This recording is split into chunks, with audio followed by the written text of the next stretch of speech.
आइए मैं आपको वो जगह दिखाता हूँ जहाँ पे कि हमारे जवान लोग शहीद हुए हैं।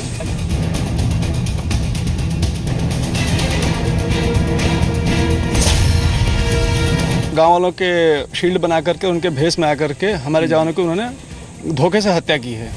यहाँ पे हमारे जवान लड़ते हुए शहीद हुए हैं। हमारे जवान ने हाथ रोका है तो पीछे से फिर उन्होंने धोखे से मारा है गोली से। ये बोतल पानी की है, हमारे एक सिपाही की है। हाँ, गोली के निशान है, आप देख सकते हैं। हमारे जवानों के पास AK-47 और इंसास राइफलें थीं। IED लगे तीरों का इस्तेमाल किया है।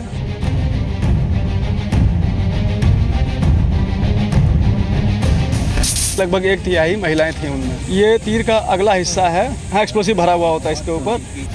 कई हथगोलों का इस्तेमाल किया है। 50-60 हैंड ग्रेनेड फेंके हैं, फैक्ट्री मेड। कभी स्ट्रेटजी कभी डिस्क्लोज नहीं की जाती है।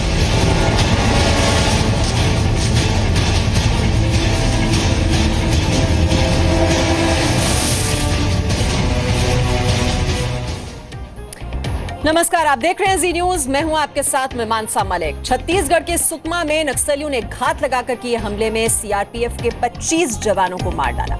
ग्राउंड जीरो से जी मीडिया रिपोर्टर सुदीप त्रिपाठी ने एक्सक्लूसिव रिपोर्टिंग की है।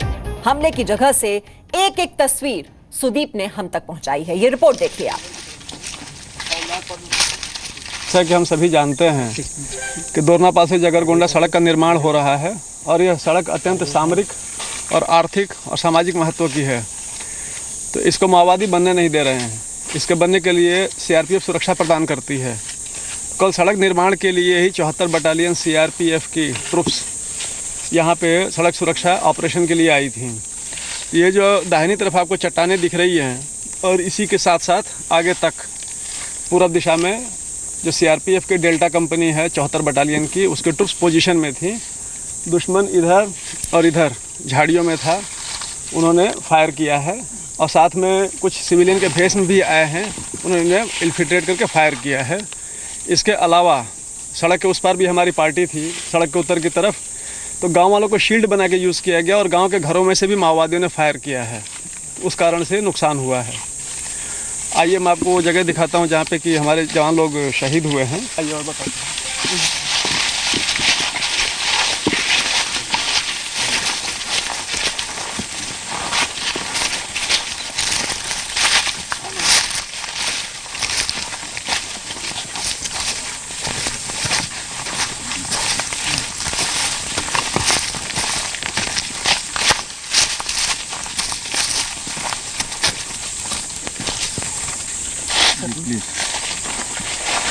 आप देख सकते हैं कि ये जगह पोजीशन ले लेंगे तो मारना किसी सोल्जर को आसान नहीं है।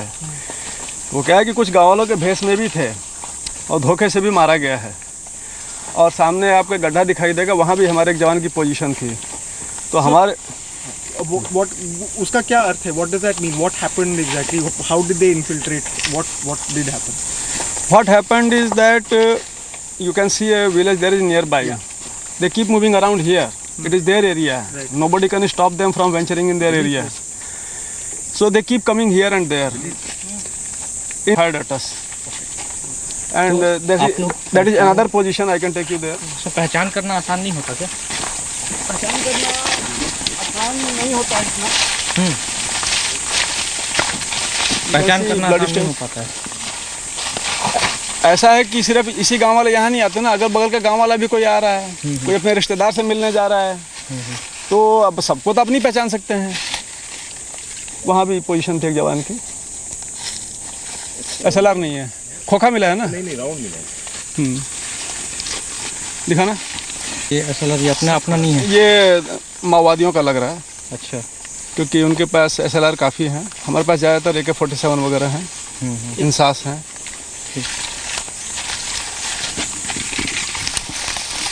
और अब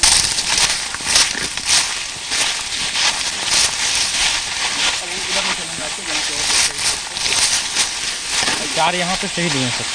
2 उस चट्टान पे और 2 इधर इसके पीछे।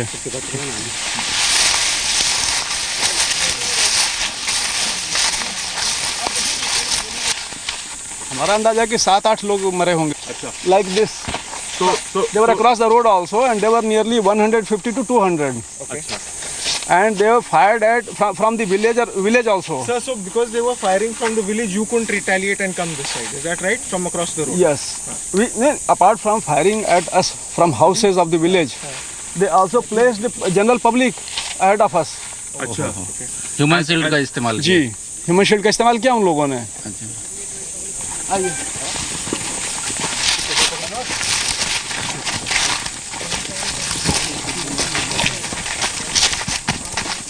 अलग अलग जगहों पे ही ऐसे ये मौजूद थे. अब you can see blood there. अच्छा, ये जवानों ने ऐसी पोजीशन ली होगी ना? जी हाँ, पोजीशन लिया था.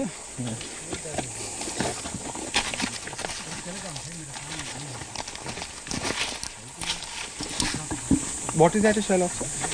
This is shell of AK-47. Okay. This is yours or theirs? No, this is ours. This is enemies. That is Maoists. That's sir? That belongs to Maoists. Okay, no. But what is that? That's This is the 7.62 mm round of SLR, self-loading rifle. Okay. उनके शव के साथ भी उन लोगों ने कुछ क्षत विक्षत किया है सबको. वो तो पोस्टमार्टम रिपोर्ट में जान पाएगा. ये और काटना तो वो होता है. They have looted some AK-47 rifles and a few.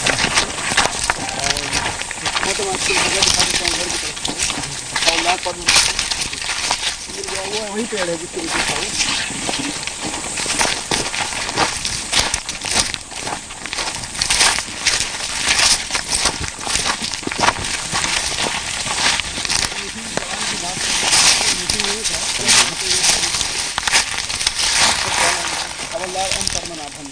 लेकिन ऐसा होता है कि माओवादी जवानों को. ये जो सीआरपीएफ के जवान हैं, ये सड़क निर्माण की सुरक्षा में लगे हुए थे और इन्हीं पर घात लगाकर नक्सलियों ने हमला किया. लेकिन सवाल ये कि नक्सली आखिर कैसे कामयाब हुए? क्या ये खुफिया नाकामी है? क्या ये बड़ा इंटेलिजेंस फेलियर है? आखिर कैसे 300 नक्सली एक जगह जमा हो जाते हैं और सीआरपीएफ के जवानों पर धावा बोल देते हैं? नक्सली हमले की जगह पर मौजूद आईजी ने जी न्यूज को बताया कि वजहों की जांच अभी चल रही है. बस्तर के आईजी विवेकानंद जी हमारे साथ मौजूद हैं. सर, भेजी की घटना हुई थी तब शायद आपकी पोस्टिंग नहीं थी, अभी आपकी पोस्टिंग है.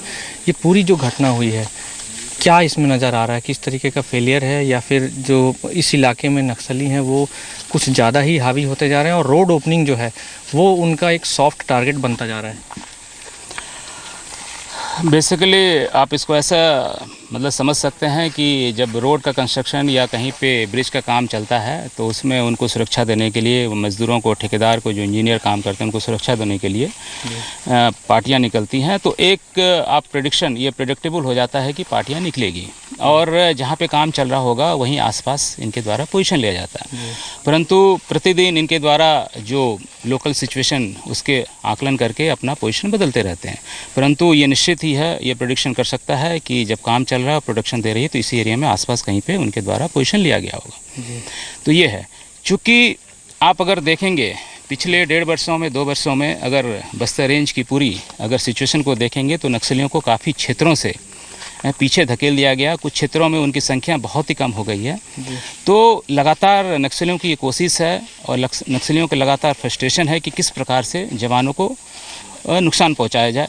और सबसे इसमें सॉफ्ट टारगेट जो प्रेडिक्टेबल जहाँ पे उनकी मूवमेंट को कर सकते हैं, इसमें जो रोड सिक्योरिटी ऑपरेशन में जवान लगे रहते हैं उनको आप प्रेडिक्ट कर सकते हैं कि इनका यहीं कहीं ना कहीं पोजीशन जहाँ पे रोड के काम चल रहे हैं, तो इसको मान सकते हैं.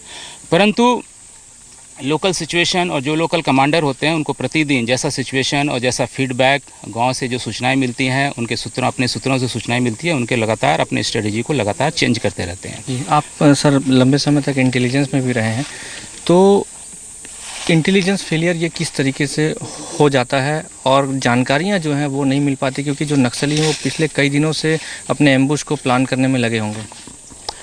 आप सब चीज़ों को इंटेलिजेंस फेलियर के रूप में नहीं देख सकते हैं, क्योंकि जब आप सिचुएशन यहाँ पे आप जब ग्राउंड देखते हैं, टेरेन देखते हैं, यहाँ का जब टोपोग्राफी देखते हैं, तो यहाँ के जवानों ने बहुत ही अच्छा पोजीशन लिया था. परंतु उनको 3 तरफ से घेर के और जो यहाँ पे घर हैं ग्रामीणों का शील्ड बना करके उनके घरों को यूज़ करके वहाँ से फायरिंग की गई और 3 तरफ से घेर करके जो हमारे जवान थे, सीआरपीएफ के जवान यहाँ पे जो ड्यूटी में थे, उनको एक सीमित दायरे में उनको सिमटा के रख दिया गया और 3 तरफ से फायरिंग करते हुए इनके द्वारा, जवानों के द्वारा उनका डटकर मुकाबला किया गया और करीबन 1.5 से 2 1.5 से पौने 2 घंटे तक उनके साथ लगातार फाइट की। चूँकि 3 तरफ से लगातार फायरिंग चल रही थी और एक सीमित दायरे में, और नक्सलियों की संख्या बहुत ज़्यादा थी, जिसके कारण से जवानों को मतलब कि शहीद होना पड़ा। और साथ ही साथ लेकिन जो जवानों ने जो जवाब दिया, जो हमें सूचना मिल रही है, कम से कम 3 नक्सलियों के मारे जाने की सूचना है तथा कुछ के घायल के होने की भी सूचना है।